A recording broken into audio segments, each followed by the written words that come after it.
نے کوئٹہ سے پوچھا ہے کہ کیا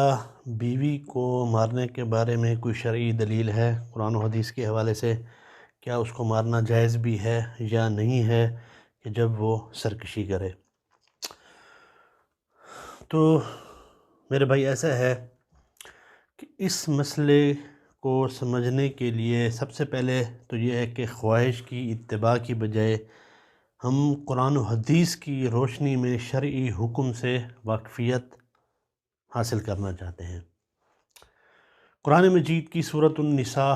آیت نمبر 34 میں ہے الرجال قوامون علی النساء بما فضل اللہ بعضهم علی بعض وبما انفقوا من اموالهم فالصالحات قانتات حافظات للغیب بما حفظ اللہ واللاتی تخافون نشوزهن فعظوهن واہجروهن فی المضاجع واضربوهن فإن أطعنكم فلا تبغوا عليهن سبيلا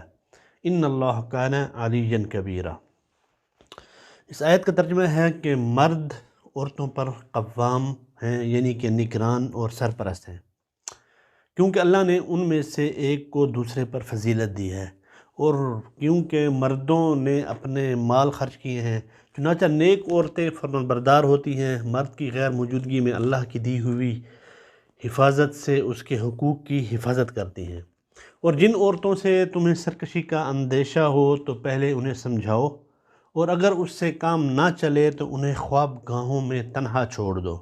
یعنی ان کے بستر الگ کر دو، اور پھر بھی اصلاح نہ ہو تو انہیں مار سکتے ہیں۔ بعض حضرات قرآن کریم کی اس آیت سے یہ سمجھتے ہیں کہ قرآن میں اس آیت کی تفسیر کے ذریعے کہ بیوی کو مارنا دین ہے، حالانکہ قرآن و حدیث نے میاں بیوی کے درمیان کشیدگی کو بڑھانے کی بجائے ہمیشہ ایسے اسباب اختیار کرنے کی تعلیم دی ہے جن سے دونوں کے درمیان ایسی محبت اور الفت، تعلق اور ہمدردی پیدا ہو جو دنیا میں کسی بھی دو شخصوں کے درمیان نہیں ہوتی۔ شریعت اسلامیہ میں دونوں میاں بیوی کو ایک دوسرے کے احترام کے ساتھ ایک دوسرے کے حقوق یعنی اپنی اپنی ذمہ داریوں کو ادا کرنے کی بار بار تعلیم دی گئی ہے، جیسے کہ چند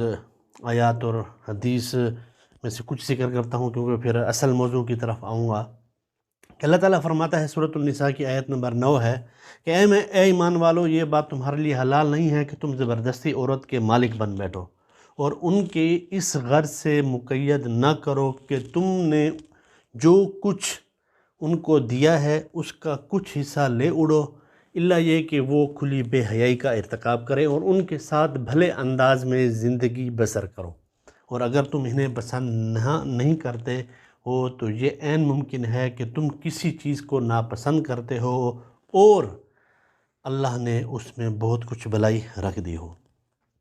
اس آیت میں اللہ تعالیٰ نے مردوں سے کہا ہے کہ بیوی تمہاری طرح ایک عزت دار انسان ہے، تمہاری باندی نہیں ہے، تمہاری غلام نہیں ہے۔ انسانیت اور بشریت کا تقاضا یہ ہے کہ اس کے ساتھ اچھا برتاؤ کیا جائے اور اس کی عزت و ناموس کا ہر وقت خیال رکھا جائے۔ مسلم شریف کی جلد 2 اور صفحہ نمبر 889 اور 890، حدیث نمبر 1218 ہے، فاتقوا اللہ فی النساء فإنکم اخذتموہن بأمان اللہ۔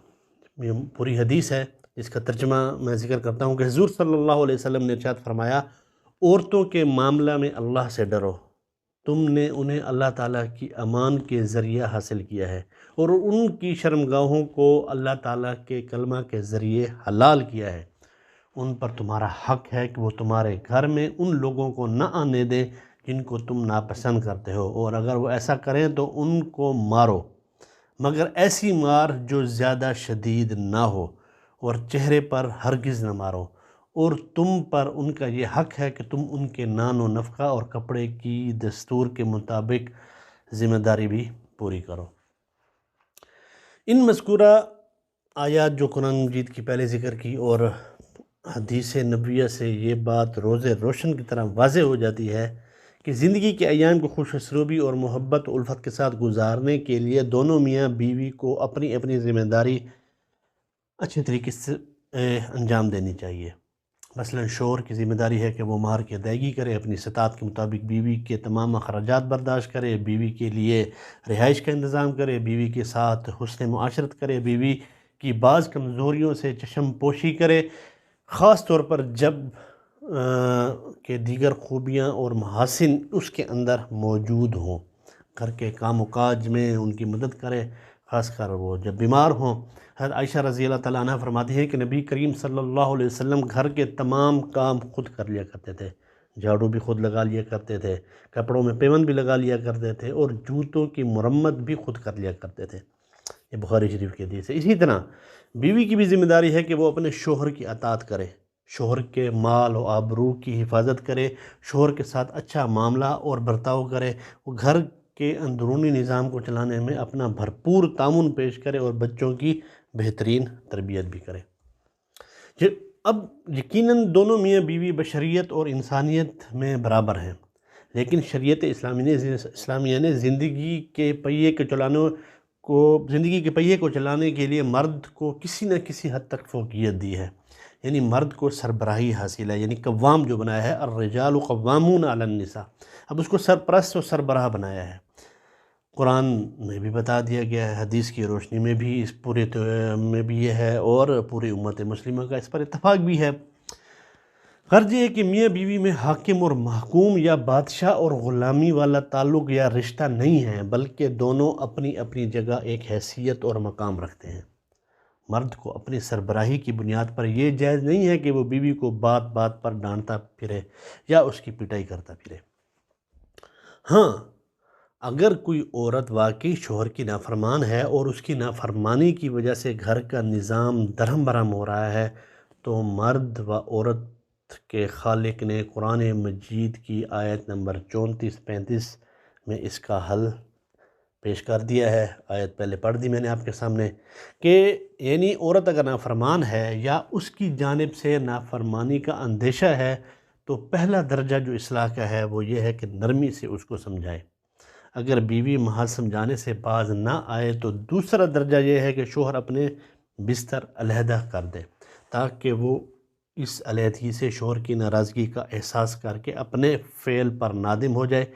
اور قرآن کریم میں فی المواجع کا لفظ آیا ہے، اور اس کا مطلب فقہائے کرام نے یہ لکھا ہے کہ جدائی صرف بستر میں ہو،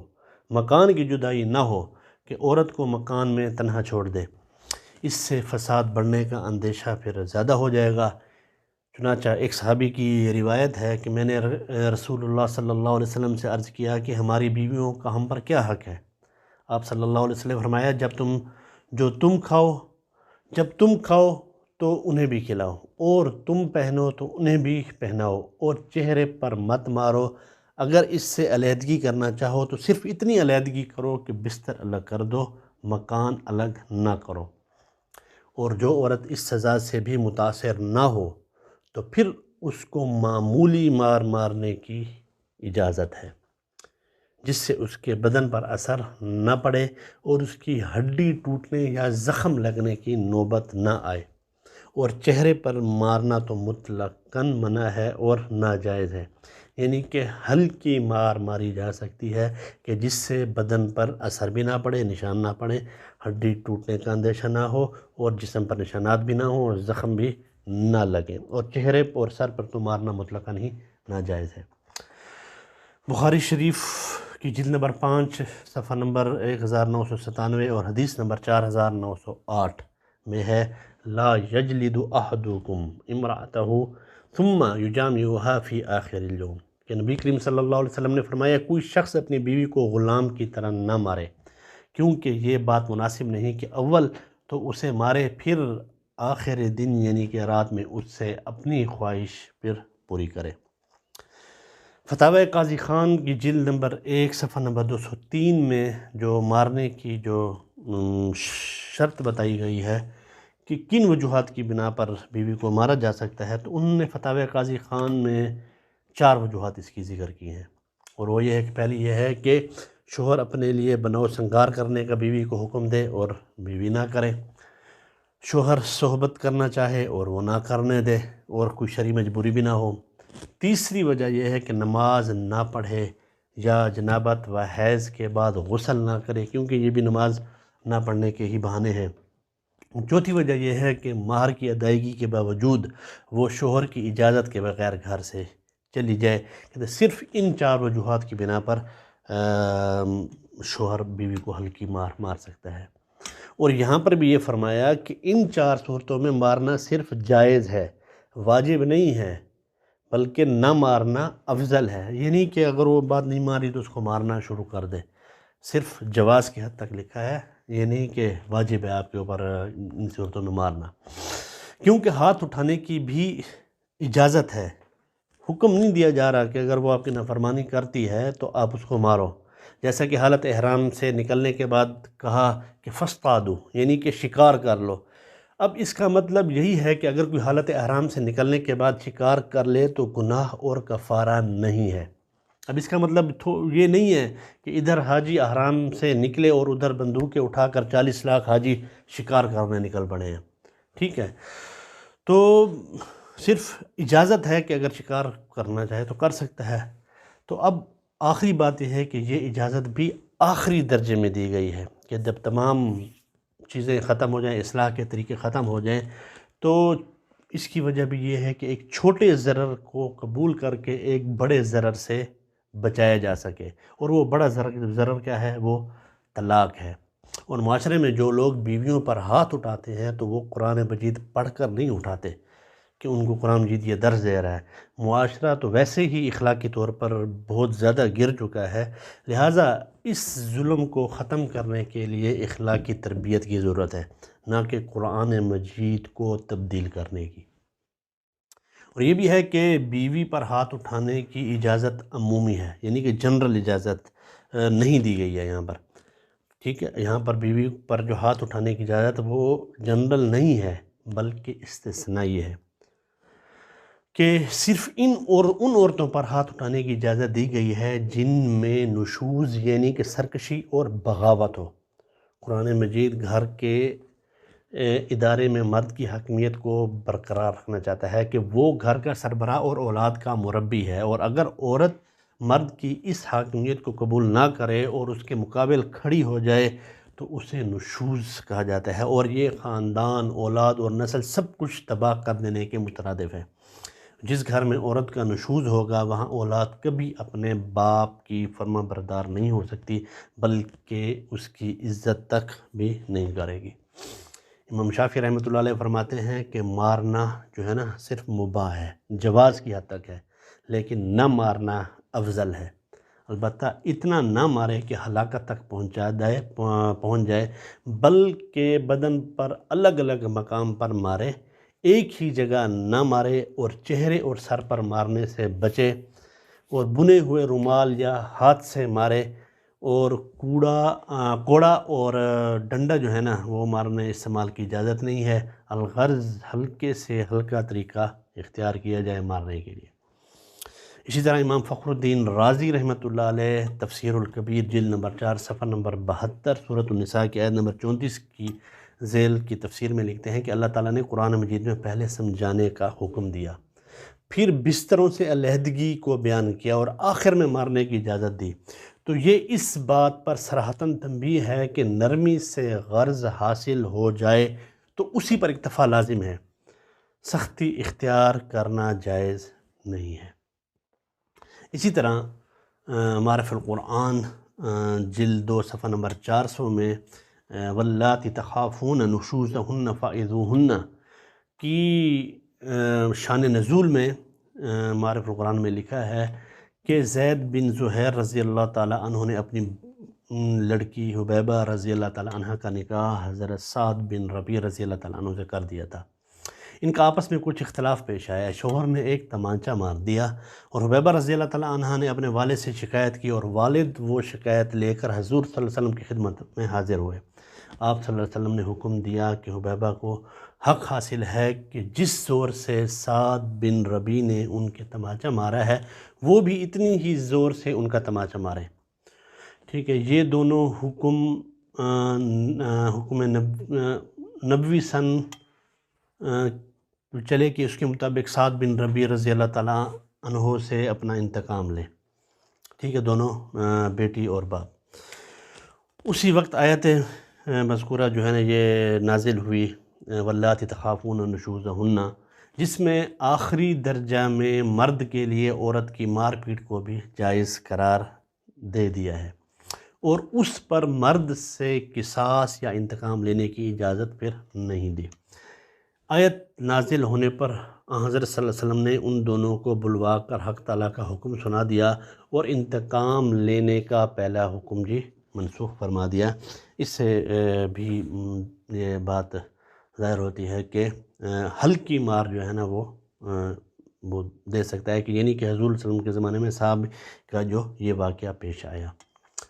اب پوری بات کا خلاصہ کلام یہ ہے کہ شوہر کا اپنی بیوی کو معمولی بات پر مارنا جائز نہیں ہے، بالکل بھی کسی صورت جائز نہیں ہے۔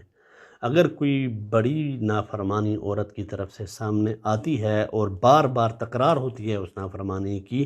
تو اس کے حل کے لیے سورۃ النساء کی آیت نمبر 34 کی روشنی میں کوشش ہونی چاہیے، جیسا کہ ذکر کر دیا گیا ہے، انہی مراحل کو طے کر کے ہلکی سی مار کی اجازت ہے۔ تو یہ تو وہ دلائل تھے کہ پہلے کوشش یہ کرنی چاہیے کہ آپس میں پیار، صلح، محبت سے، کیونکہ قرآن اور حدیث میں میاں بیوی کے جو حقوق بیان کیے گئے ہیں پیار اور محبت کے، کہ آپس میں وہ کس طرح رہیں، تو یہ اس بات پر دلالت کرتے ہیں کہ اصل چیز ہے پیار محبت سے رہنا، اور گھر کو بنانا سنوارنا، دونوں ہی ایک گاڑی کے 4 پہیے ہیں۔ اگر ایک پہیہ بھی خراب ہوتا ہے تو گاڑی پھر صحیح طرح نہیں چلتی، تو اس کی اصلاح کے لیے تھوڑا سا ضرر اگر پہنچتا ہے تو اس کے لیے جو مراحل بتا دیے گئے ہیں اس کے مطابق چلنا چاہیے۔ امید ہے آپ کو بات سمجھ آ گئی ہوگی۔ وما علینا الا البلاغ۔ السلام علیکم۔